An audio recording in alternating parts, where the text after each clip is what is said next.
Ever wondered why the same label reads differently on your palate in various tasting experiences? It's because wine isn't just about the brand or the region. It's the grape varieties that lead the dance of flavors and textures on your tongue. Exactly, and it's not just about red grapes or white grapes. Each grape variety has its unique DNA, bringing distinct qualities to the wine. And we are talking about over 1,000 different grape varieties used in winemaking. It's like the endless fabrics in a fashion world, isn't it? True. Think about it this way. Grape variety is what gives the wine its character and personality. It's what makes your favorite wine special and different from the rest. Right. And for some of you, that wine you love so much might even be a blend of several grape varieties, each contributing to the overall melody. It's a symphony of flavors, coordinated by the skilled winemakers. So next time you swirl, sniff, and sip, remember, it's not just grape juice in your glass. There's magic, science, and an orchestra of grape varieties playing along. Variety and varietal. We often use these words interchangeably when talking about wines, but actually, there is a slight difference between them. You see, variety refers to the type of grape itself, while varietal refers to the wine made predominantly from one type of grape. Interesting point, Evelyn. So, for example, Cabernet Sauvignon is a grape variety, while a wine that's made mainly from Cabernet Sauvignon grapes would be called a Cabernet Sauvignon varietal, right? Exactly, Hyun. Now let's talk about some popular red and white grape varieties. The most obvious place to start would be with the big names: Cabernet Sauvignon, Pinot Noir, Merlot, Syrah, or Shiraz for reds. For whites, you have Chardonnay, Sauvignon Blanc, Pinot Grigio, Riesling. But here's the catch. There's so much more than that. Speaking of more, have our listeners heard about Touriga Nacional, a red grape variety in Portugal famous for its contribution to the world-renowned port wines? Or Assyrtiko, a white grape variety indigenous to the Greek island of Santorini, which produces wines with a distinct minerality and high acidity. There are so many under-the-radar grape varieties waiting to be discovered, each with its unique characteristics that translate into the wine. And here's a challenge for our listeners. Next time you visit a wine shop, instead of reaching for your usual bottle, why not try a wine made from a grape variety you've never tried before? And who knows, you might just stumble upon your new favorite. Pinot Noir. Now that's a grape variety with a whole world of history. True, Evelyn. Despite its finicky nature, or perhaps because of it, Pinot Noir is adored by wine connoisseurs. From its ancestral home in the Burgundy region of France to the Willamette Valley in Oregon and Yarra Valley in Australia, Pinot Noir thrives under precise conditions. You're right, Hyun. It's all about the soil and the sun. The thin-skinned Pinot Noir grapes are picky about their sun exposure, preferring cool, temperate climates, and require a lot of care and attention in the vineyard. But it's worth the trouble. Definitely, Evelyn. The reward of Pinot Noir is its wide range of flavors from sweet ripe strawberries, sour cherries to earthy mushroom or forest floor notes. Its high acidity and lower tannin levels deliver a smooth yet complex wine. I couldn't have put it better myself, Hyun. Now, let's talk Chardonnay, a white grape with quite a different story. Unlike the fussy Pinot Noir, Chardonnay is known as a winemaker's grape. Because it's fairly neutral, it's like a blank canvas that winemakers can project their art onto. The canvas image is perfect, Evelyn. The grape itself is known for its adaptability and versatility.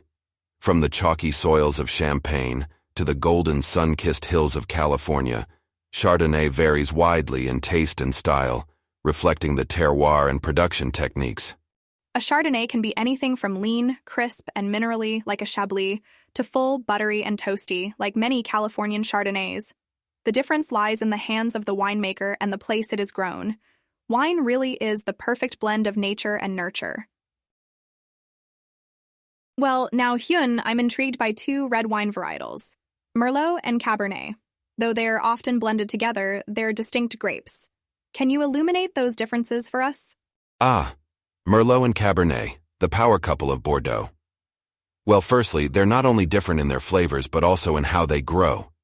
Merlot, like Pinot Noir, prefers cooler climates, while Cabernet can withstand hotter conditions. This, in turn, influences the flavor.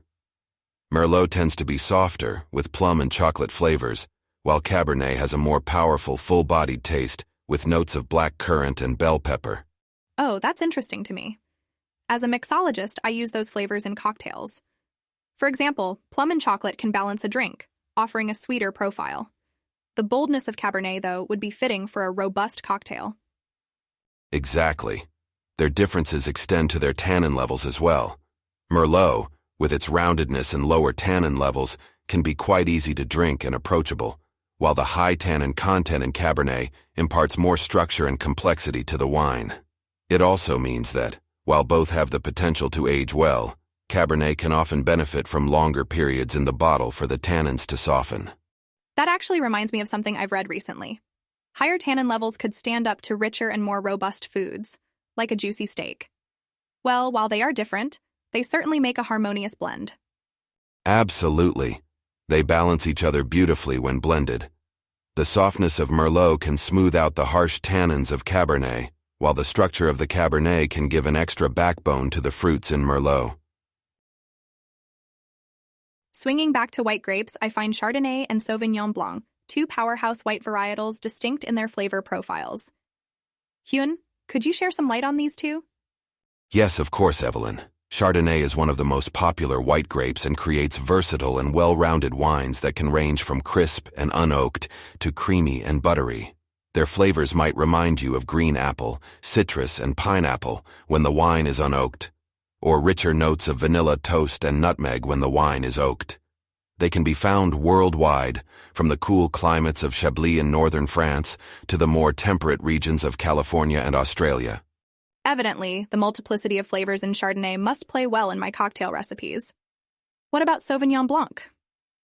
They are not so easy to mix in a cocktail for me. Sauvignon Blanc is notably more aromatic than Chardonnay, with pronounced flavors of green fruits like green apple, gooseberry, and kiwi, alongside distinctive herbaceous notes of grass, bell pepper, and sometimes tropical notes like passion fruit. It prefers cooler climates like the Loire Valley in France and Marlborough in New Zealand, hence producing high acidity, crisp and refreshing wines. Those tropical notes are exciting and challenging as well to work with. It's just fascinating how diverse they are, even though they both are white grape varietals. Absolutely, Evelyn. Their intrinsic qualities reflect the versatile nature of white grape varietals, and how those qualities surface in the glass depends on many factors, such as climate, soil, and winemaking techniques. Both can offer a remarkable wine experience, though significantly different. Evelyn, do we study landscape paintings without considering the landscapes they represent? No, of course not, Hyun. The setting is often the heart of the painting, determining the color palette, mood, and even the essence of the work. Rightly so. Now let's compare this to wine. Each wine variety, similar to those paintings, is deeply rooted in their regional landscape. The geography, the origin, and the climate of growing regions can significantly impact the grape's characteristics and taste. That's fascinating, Hyun. It reminds me how terroirs shape a grape variety so that they can be meaningful on the palate. Like how the diversity of the Rhone Valley produces such rich Syrah. Exactly, Evelyn. Or how the Cabernet Sauvignon thrives in the gravelly soils of the left bank of Bordeaux, creating structured wines that resonate with time. Varied influences such as these, tied so deeply to their origins, come alive in those swirling glasses. Pardon my curiosity, but how about wines made from the same grape variety grown in diverse regions? That's an intriguing observation, Evelyn. Grapes evolve and adapt to their locales, impacting the final product, the wine. Take Pinot Noir, for instance. The sophisticated Pinot Noir from Burgundy distinctly showcases the earthy mushroom nature of its terroir, while California's Pinot Noir leans towards rich, ripe, and sun-kissed fruit profiles. Geographic origins indeed play a key role in the grape's stylistic expressions. So, essentially, one can unravel the character of a vineyard through the sensory experience of the wines it yields? Absolutely, Evelyn. The exploration of wine is much like a geographic expedition, where every sip paints a vivid picture of its origin and struggles and the human influence over the centuries. Hyun, when considering a varietal's origin, how does the geography and climate of the region have an influence? Interesting question, Evelyn. As we previously discussed, each wine variety is a masterful reflection of its terroir, the environment of the vineyard in which it grows. Terroir includes factors like topography, soil characteristics, and the region's climate. Right. The soil is filled with their own stories and each one is unique. Can we experience these geographical narratives through the wine itself? Absolutely. For instance, consider the vineyards of the Mosel region in Germany. The steep riverbanks present a challenging environment for the vines, but the slate soil warms quickly in the sun, aiding sugar development in the Riesling grapes and giving the resultant wines a unique note of minerality. Extraordinary. This complexity is the reason why some wines carry a deep sense of place. It's full of life and boasts a multidimensional taste profile. That's true. On the other hand, the warm Mediterranean climate of the Priorat region in Spain provides the perfect environment for Garnacha and Cariñena, two red grape varieties. The terrain is rough, and the slate soils force the vine roots to dig deep for water. Consequently, the resulting wines are robust, with deep complexity and potent tannins. What about the climatic conditions? Could you tell us more about how they influence the varietals? Certainly, Evelyn. Each grape variety has specific climatic preferences. For example, Pinot Noir thrives best in cooler climates, yielding delicate wines with high natural acidity. In contrast, Syrah prefers warmer climates, which produce full-bodied wines with ripe dark fruit flavors. Climate not only influences the taste and aroma, but also the texture of the wine. It's no wonder then that, let's say, a Malbec from Mendoza, Argentina, can be notably different from one made in its birthplace of Cahors, France. The distinct geography, soils, and climates paint their own strokes on the wine's palate. Evelyn, I'm intrigued by this term wine style. What does it mean exactly? Well, Hyun, in the simplest terms, a wine style refers to the wine's key characteristics that set it apart, such as body, flavor, aroma, color, and alcohol content. Styles are broadly determined by not only the grape variety used, but also the techniques involved in winemaking itself. So it's basically some sort of a fingerprint for the wines, right? Exactly. Speaking of fingerprints, one vital influence on wine style is, of course, the grape varietal itself. Each grape comes with its own taste profile and influences elements like aroma, flavor, and even the color of the wine. For example, a wine made from Pinot Noir grapes versus one made from Merlot grapes can be starkly different in terms of style. Fascinating. Now, Pinot Noir is a relatively less-known grape type, isn't it? Pinot Noir is indeed a lesser-known grape varietal compared to others like, say, Chardonnay or Cabernet Sauvignon. But what's superb about Pinot Noir is its versatility and the incredible range of wine styles it can produce. Because it's a thin-skinned grape, it typically yields a lighter-colored, medium-bodied wine. Yet, the style can range from fresh and fruity versions in cooler climates to more intense and rich flavors in warmer areas. And how about other common grape types? Do they also follow suit and offer a broad spectrum of wine styles? Absolutely, Hyun. Take Chardonnay, for example, a white grape variety. In regions with cooler climates, Chardonnay imparts a lean, crisp, and mineral wine style. The same grapes grown in warmer climates tend to produce a wine with richer, fruitier characteristics. So the grape varietal is not just about the flavor, it's a lens through which we can explore the beautiful diversity in the world of wine. Evelyn, you mentioned how Chardonnay can result in different tastes and styles. I'm really curious to know how a single grape variety can produce such varied flavors and characters. Could you elaborate? Absolutely. Chardonnay is a true chameleon. As a grape variety, it's less characterful on its own. But this actually becomes its strength, because this allows it to be hugely influenced by its environment and the winemaker's choices. The differences come into play based on where the grape is grown and how the wine is made. In cooler climates, Chardonnay has tart, green apple flavors and a streak of minerality. In moderately cool regions, the flavor becomes more farmer's market. Pear, peach, and other stone fruit notes dominate. In hot climates, Chardonnay features tropical fruit flavors like pineapple and mango. Beyond that, its flavor can be further influenced by techniques used in the vineyard and in the winery. So it's kind of like a painting, right? The grape serves as the canvas and the environment acting as the color palette? That's quite a picture you paint there, Hyun. But yes, you've got the idea. Now, another versatile element of Chardonnay is its capacity for aging. Young Chardonnays can produce wines with crisp, bright flavors, while aged Chardonnays evolve into a richer, more complex wine. Aging also intensifies the texture and buttery character that this grape is known for, particularly when oak barrels are used. I see, so age can have a profound impact on the wine style too. So it's like adding strokes and shadings to the painting with time, further deepening its personality and complexity. Indeed, Hyun. This array of possibilities of style presents an exciting and diverse tasting experience from a single type of grape, the same grape breed, in many manifestations. Hyun, let's now raise our glasses to a captivating discussion: Old World versus New World varietals. Oh, now that's a topic that really piques my interest, Evelyn. I do know basic differences. Old World wines refer to those from regions where winemaking first originated, like Italy, France, Spain, right? That is correct, Hyun. And New World wines are from countries where winemaking was imported during and after the Age of Exploration, like the United States, Australia, and Argentina. And doesn't the term Old World generally present classic and traditional flavors, while New World gives a touch of contemporary twist? Yes, you've got the gist of it. But it's a lot more complex than that.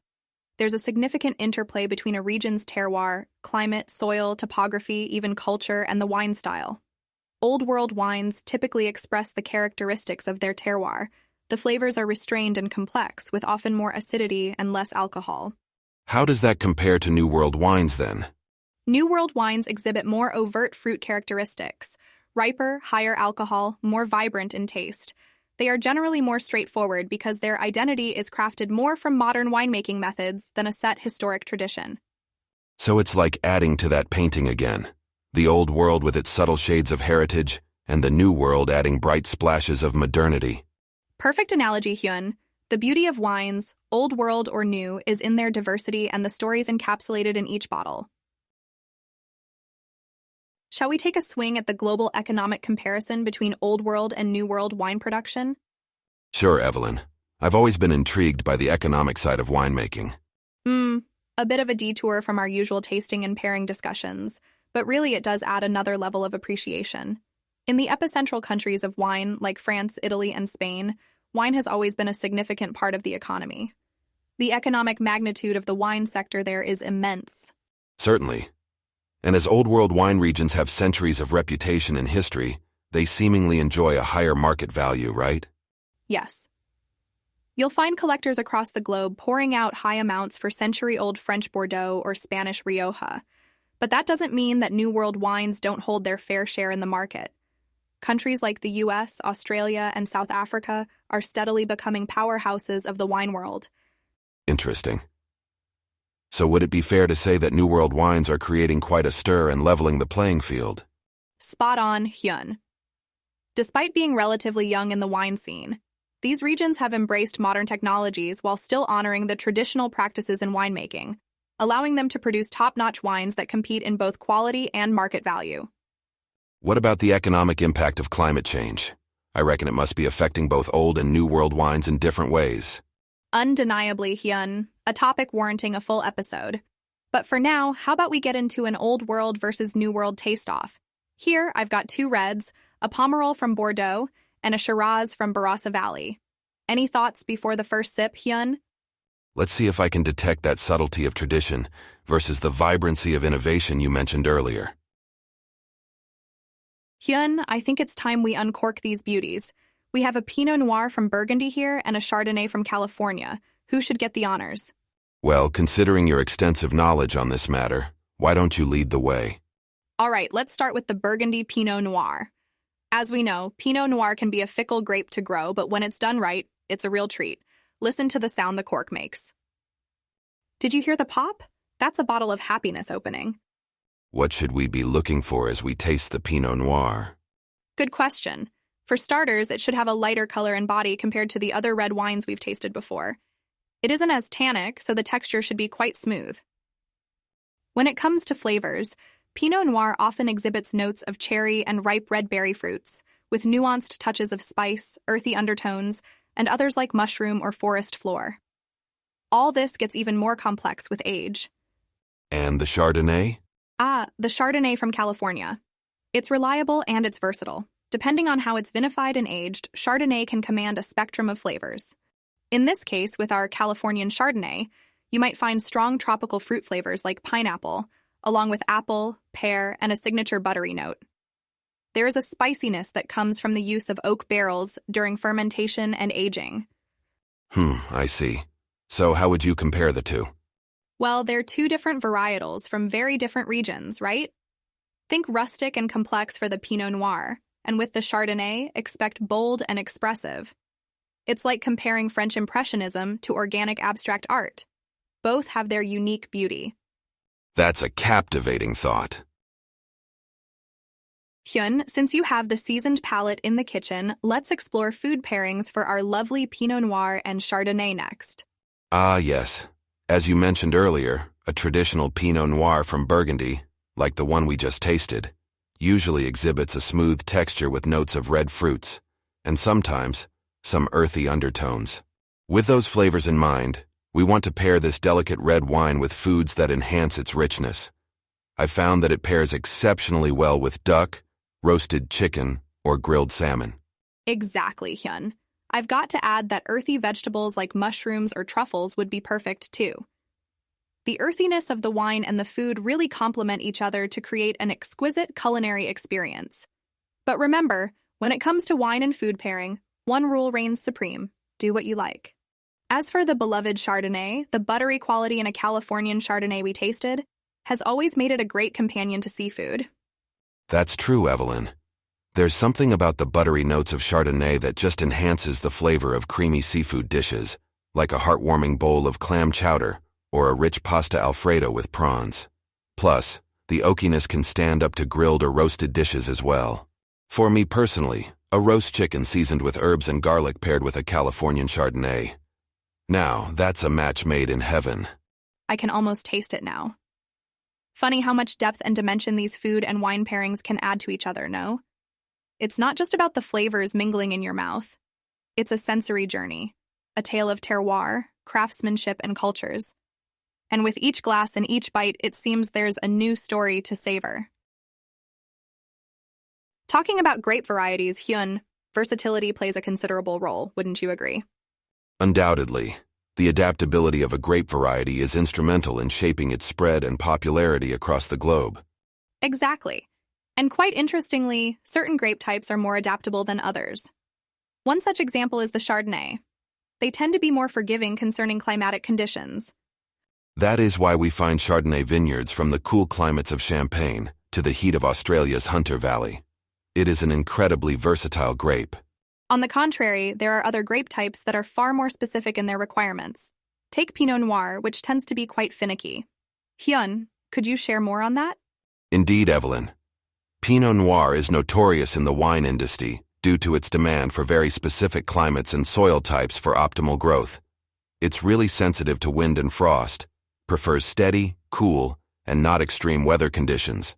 This is why regions of moderate temperature like Burgundy, Oregon, and New Zealand have garnered a reputation for their Pinot Noir. Well explained, Hyun. Now thinking on a broader scale, there seems to be an ongoing experiment. Winemakers constantly push boundaries, taking grape varieties to new regions, altering vineyard practices to adapt to new challenges. That's so true, Evelyn. Winemaking is as much science as it is art. Continual adaptation ensures that every grape, every bottle tells a unique story of resilience, innovation, and unceasing passion. Hyun, it strikes me the influence of climate change. We've seen it affecting many aspects of our lives, and wine isn't exempt, is it? Definitely not, Evelyn. The impact is more pronounced than most wine enthusiasts realize. For instance, changes in temperature can significantly alter the ripening periods of our prized grape varieties. Imagine a Pinot Noir grape. It's famously known for its sensitivity to wind and frost, and any slight tilt in the usual conditions can directly affect its growth and quality. So, the same vineyard might lose the typical flavor profile we've come to associate it with? Exactly, Evelyn, and it doesn't stop there. Altered ripening periods can lead to imbalanced sugar-to-acid ratios in the grapes, which then directly affects fermentation and, of course, the final taste of the wine. That's some food for thought. We can't help but notice the urgency to address these climatic changes, considering what's at stake. Our beloved grapes and hence the wines are on the front line. How do you think the industry could possibly adapt, Hyun? A good question, Evelyn. As in most sectors, innovation will be the key. It could mean developing new grape varieties that are hardier and can better weather these changes, or even reassessing our vineyard practices. We've to push again the boundaries, carry on with continual adaptation we talked about. And perhaps this adaptation might open the doors to an entirely new range of flavors and experiences. This issue, it feels pressing and contemporary, but it also tests the resiliency of the wine industry, don't you think? Very true, Evelyn. Standing at the junction of challenges and possibilities, it is indeed an exciting time for the industry. Let's see how this journey unfolds.